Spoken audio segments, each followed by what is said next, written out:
La idea predominante dentro de la popular doctrina del pecado original consiste en la adquisición del pecado cometido por Adán y Eva, el cual es transmitido o heredado por cada ser humano de generación en generación, convirtiendo al individuo un ser intrínsecamente pecador por naturaleza, de manera que la pecaminosidad es una condición permanente e inherente al ser humano, no por acción humana, sino por condición humana, por lo tanto, culpables por defecto. Incluso, algunas posturas actuales consideran la posibilidad de una transmisión genética del pecado de Adán. Esa idea comenzó a ser desarrollada desde el segundo siglo en adelante por algunos padres de la Iglesia, entre ellos Ireneo, Agustín de Hipona, entre otros, siendo mantenida a través del tiempo. La principal organización religiosa que enseña esta doctrina es la Iglesia Católica, motivo por el cual bautizan a los bebés. En sus dogmas oficiales puede encontrarse esta doctrina en el Decretum Super Peccado Originali, oficializada en el Concilio de Trento, sesión quinta. En el año 1546, en pleno apogeo de la Reforma Protestante, de ella fue heredada a muchas otras denominaciones protestantes, mantenidas hasta la actualidad, y es parte de sus enseñanzas principales, por ejemplo, en la doctrina calvinista.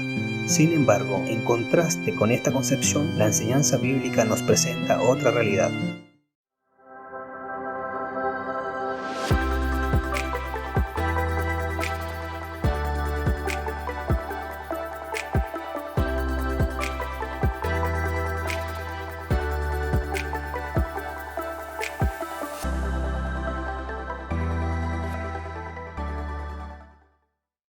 El pecado no es una mancha ni una condición genética inherente que se transmite a la descendencia de la especie humana desde el primer hombre.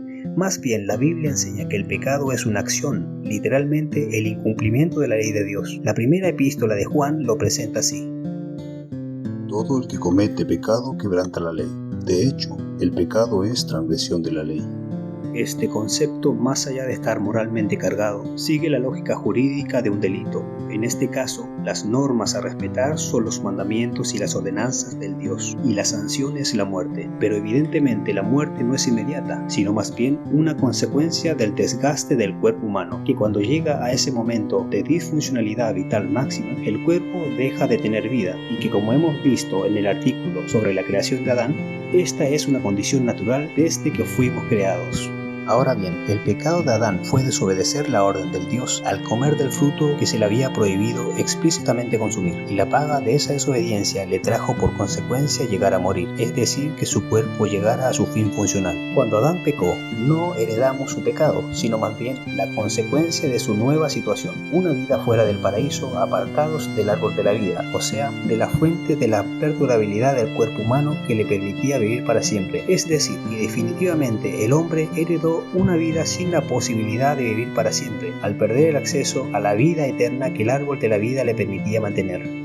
Ejemplos prácticos de la nueva situación heredada por la descendencia de Adán son innumerables. Usemos de ejemplo la hipoteca de la casa de un hombre. Un hombre, quien tenía la propiedad de la casa en la que vivía, en donde se abastecía y se mantenía protegido, estaba bajo contrato de hipoteca. Un día determinado, por incumplir el pacto establecido del contrato hipotecario, luego del correspondiente juicio, le embargan la casa y la pierde. Así, despojado de su hogar, ahora debe vivir fuera de ella ya sin su derecho a poseerla. Posteriormente, este hombre engendra hijos. Ahora, cambiada la situación inicial, estos hijos están destinados desde que nacen a no vivir en la casa ni tener relación ni parte con ella, y a sufrir la nueva situación de su padre, despojado y sin techo. En este caso, los hijos no heredan el incumplimiento del padre, en el sentido de que ellos también incumplieron el contrato hipotecario, sino más bien padecen de las consecuencias contraídas por su padre, una realidad ya sin aquella casa. Así, las siguientes generaciones de este hombre viven sin la propiedad ni relacionado con aquella casa. Dicho esto, de la misma forma sucede con los hombres después de Adán. Están destinados a vivir las condiciones de mortalidad al estar alejados del paraíso, que mantenía a la especie humana en constante vitalidad sin sufrir muerte y en comunión con el Creador. Los textos bíblicos que son usados para sostener la doctrina popular del pecado original como mancha inherente a la especie humana son Salmos 51:7, Job 14:4 y Romanos 5 del 12 al 21. El texto de Salmos 51:5 dice: He aquí, en maldad he nacido, y en pecado me concebió mi madre. Aquí se nos muestra que David señala que fue concebido en pecado y que en maldad ha nacido. Sin embargo, este texto no hace relación a un supuesto pecado originario inherente al cuerpo humano, ni lo insinúa ni da indicios de ello como para extraer esa interpretación del pecado original. Este texto, realmente, tal y como dice David, hace alusión a las características de su engendramiento. Esto es debido a que su padre fue engañado por su madre, de donde fue concebido él. A consecuencia de eso, David siempre fue considerado un bastardo entre sus hermanos. El segundo texto de Job 14:4 dice lo siguiente: ¿Quién puede sacar lo limpio de lo impuro? Nadie. Aquí el autor tampoco hace mención de un pecado original que adquirió por su naturaleza, sino más bien usa la ironía expresando que de lo impuro no puede sacar lo limpio, exagerando su condición de pecador. El texto de Romanos 5 es el más citado para este tema. El contexto de este pasaje es la justificación por la fe y el acceso a la gracia por medio de la muerte de Jesús. El verso 12 nos dice lo siguiente: Por esta razón, así como el pecado entró en el mundo por medio de un solo hombre y la muerte por medio del pecado, así también la muerte pasó a todos los hombres, por cuanto todos pecaron.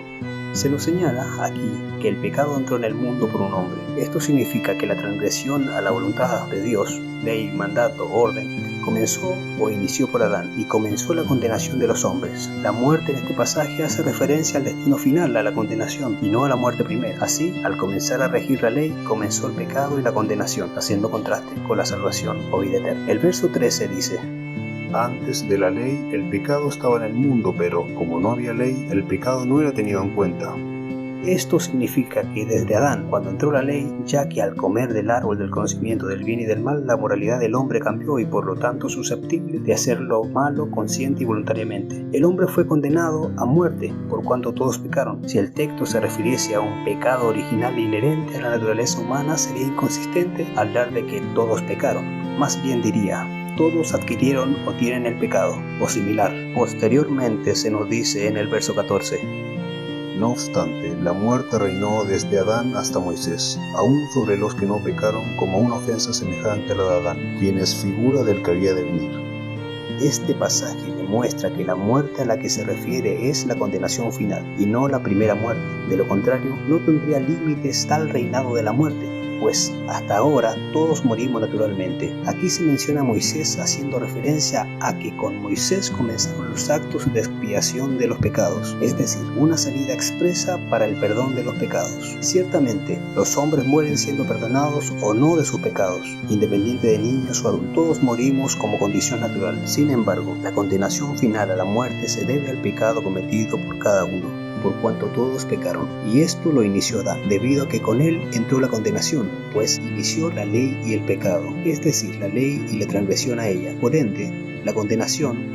Pero por medio de Jesús podemos ser justificados y perdonados de nuestros pecados. Esto significa que el texto de Romanos 5 no debe ser entendido como un pecado original que heredamos de Adán como una naturaleza, sino más bien como la maldición del inicio del pecado al introducir la ley y por ende la condenación. Si el pecado fuese una mancha que se transmite a cada ser humano, entonces no requeriríamos perdón de pecados, ya que no sería una acción nuestra ni algo voluntario, ni requeriría expiación, y claramente no sería una transgresión de la ley, pues el pecador no condena por pertenecer a una especie humana, sino por nuestros actos contrarios a su voluntad o ley. No obstante, por más que seamos perdonados de nuestros pecados, estaremos expuestos a la muerte primera, esto no por pecado que cometemos, sino por la condición natural de mortalidad, por las consecuencias del pecado de Adán al causar que naciéramos sin acceso al árbol de la vida, muerte de las cuales todos regresarán en la segunda resurrección. Sin embargo, la muerte de la que seremos rescatados es de aquella que se sufrirá por segunda vez por aquellos a quienes se le imputará sus pecados cometidos en el juicio final. Jesús es la prueba de esta verdad.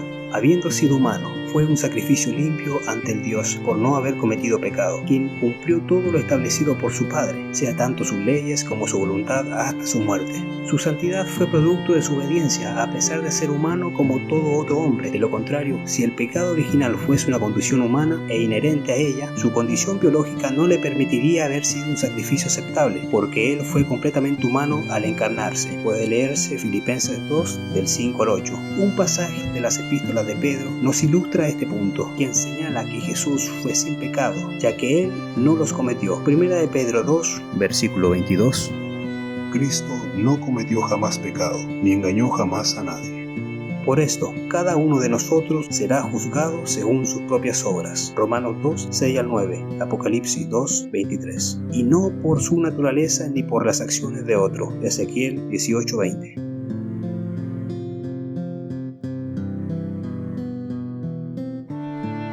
En conclusión, el concepto del pecado original se refiere, y solo debe entenderse así, al primer pecado de Adán, el que lo privó de la fuente de la vida eterna y en consecuencia causó que toda su descendencia naciera sin la posibilidad de ella, además de introducir la posibilidad de condenación por pecado al introducir la ley al mundo. El pecado original no debe entenderse como una culpabilidad inherente de pecado a la raza humana, ya que el pecado es la clasificación de una acción del hombre y no de una condición humana, impidiendo que pueda ser transmitido a la descendencia.